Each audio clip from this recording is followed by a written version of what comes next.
Alright. Hooray! Hello, everyone.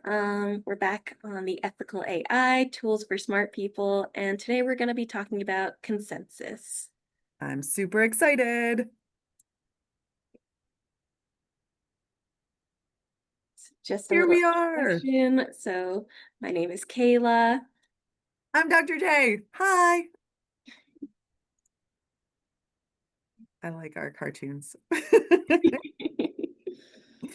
Okay, so these are really important. Just to like before you do something, think about whether you should be doing it. Issue number one. So, Kayla, if you want to do this one, I'll do the next one. Absolutely. So, of course, a big issue when you're using any sort of outside resources is transparency. Whether it's you using AI, as we're going to talk about today, or just citing an article or peer reviewed research, you always want to make sure that you're saying, oh, I'm using this to help support the point I'm trying to make. And furthermore, you also want to ensure that you're checking in with your instructors and faculty members just to make sure that there's no issue or it's not going against the learning outcomes of whatever assignment you may be doing. Exactly. Okay, and also learning objectives. So if you're thinking about using a tool and you're trying to use the tool to do something instead of learning, that's not the right way to do things. So, for example, if you've got an essay that is about demonstrating your mastery of academic writing and you're using ChatGPT to academically write, and that's not ethical. Like you're just trying to use the tool instead of your brain, don't do it that way. However, if the instructor says it's okay and you're being like very transparent about everything, and if you're writing up a lab and the lab is not about your writing skills, the lab is showing your course content, and you're using a tool such as ChatGPT or Gemini to clean up the grammar and punctuation, and your professor says it's okay, that's actually kind of okay, right? Like that's what you're doing. And so as long as you're clear with the instructor, then you're good to go. And then a couple of other issues that we won't be going too in depth to in this section, copyright issues and artistic license. Just kind of again calls back to the citations, environmental impact, and the internet is made from trash. So you It want to make really sure you're is. vetting everything. Yeah. So these are important considerations that are ethical considerations you should have in mind. We're not covering that in this session. And now on with the show. Yay, let's get started. Kayla, tell me about this tool.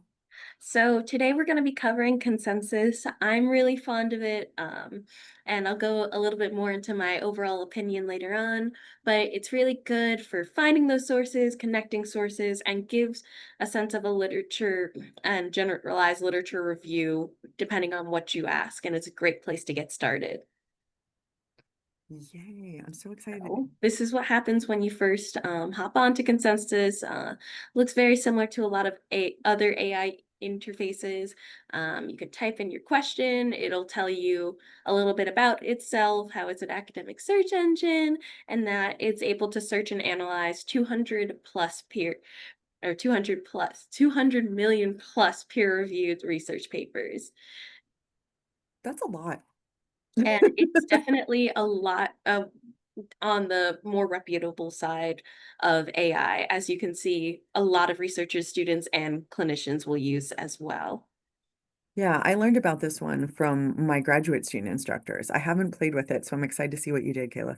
Yes, and of course, while you're doing this, you want to make sure you're also using the Simmons University Library, searching up articles, journals, books, media, anything you might need that might help any research question, especially if you've been assigned to use specific sources, or also going back to revet any of the sources that Consensus is offering, just to make sure keeping along with that transparency, paraphrasing, putting things into your own words.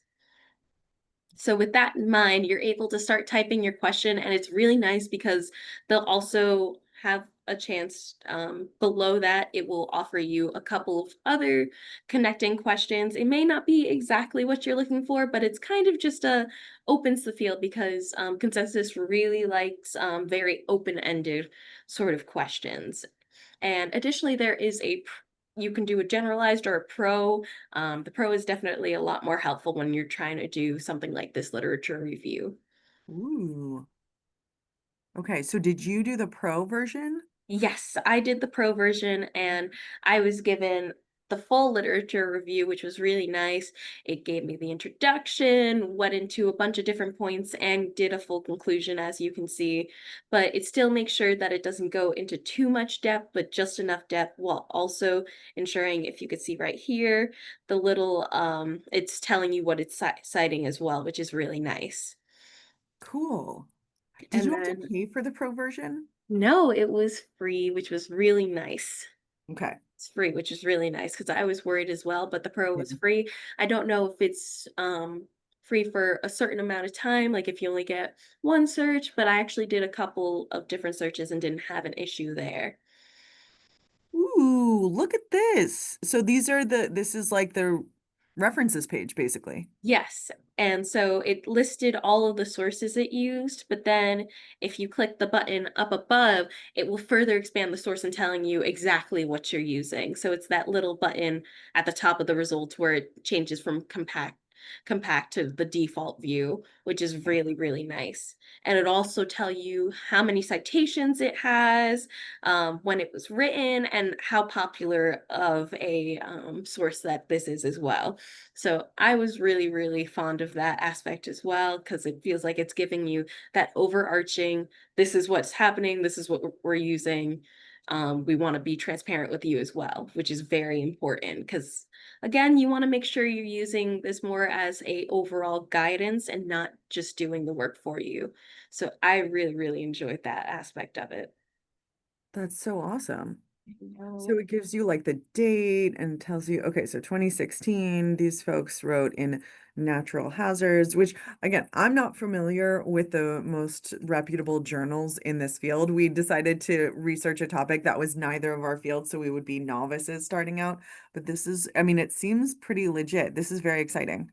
Mhm, mhm, and the best part is because it's telling you exactly where you're getting it from, you can go back, check Go with the find Simmons it. library, check in with your instructors as well to say, "Hi, I wanted to use this, just wanted to run this past you that it's not any issues," and you can also do that for all your sources really quick, so you don't have to constantly keep checking in and be worried about kind of, figuring out individual sources. Love it. This is awesome. And so, some tips again, it's not perfect. We want to make sure we're double checking all of the information, especially the articles and databases that they're using themselves. But it really likes exploratory and more open ended questions. And don't be afraid to ask follow up questions.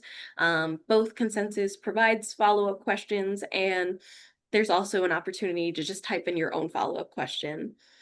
Nice. This is very cool. Thank you.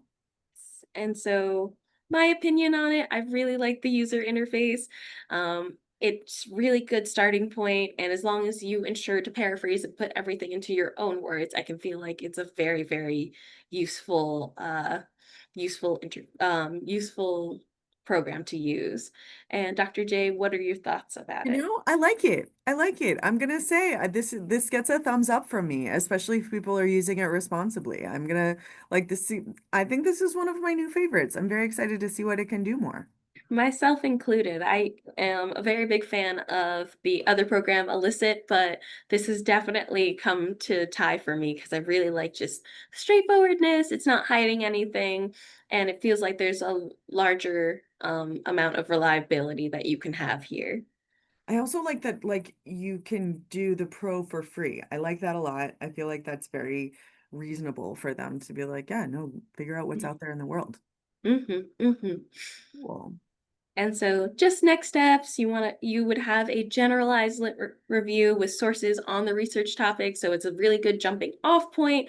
But again, no copy pasting. You want to make sure you skim all of the sources that you're using, and make sure you just put the information into your own words. Amazing. All right. Well, good luck, everybody. This is so exciting. I hope people have learned a new tool. Yes. Yay. Thanks so much, y'all. All right.